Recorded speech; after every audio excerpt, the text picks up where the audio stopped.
ಆಗಮಿಸಿದ ಸಿಎಂ ಸಿದ್ದರಾಮಯ್ಯ ಹಾಗೂ D K Shivakumar R L Jalappa medical ಕಾಲೇಜಿನ ಹೆಲಿಪ್ಯಾಡ್ಗೆ ಆಗಮಿಸಿದ್ದು, ಹೆಲಿಕಾಪ್ಟರ್ನಲ್ಲಿ ಸಿಎಂ ಹಾಗೂ ಡಿಸಿಎಂ ಎಂದು ಕೋಲಾರಕ್ಕಾಗಮಿಸಿದ್ದು, ಸದ್ಯ ಸಿಎಂ ಹಾಗೂ ಡಿಸಿಎಂ ಇಬ್ಬರೂ ಕೂಡ ಕೋಲಾರ ಪ್ರವಾಸ ಕೈಗೊಂಡಿದ್ದು, ಮೊದಲಿಗೆ ಕುರುಡುಮಲೆ ಗಣೇಶನ ದರ್ಶನ ಪಡೆದು ನಂತರ ಕೋಲಾರ ಪ್ರವಾಸ ಆರಂಭಿಸಲಿದ್ದಾರೆ.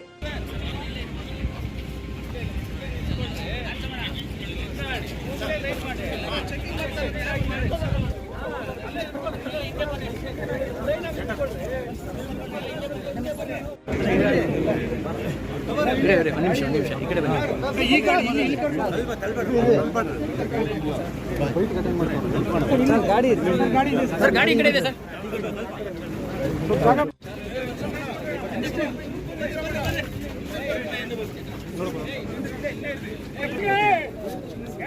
ಸರ್ದಾರ ಸಿದ್ದರಾಮಯ್ಯ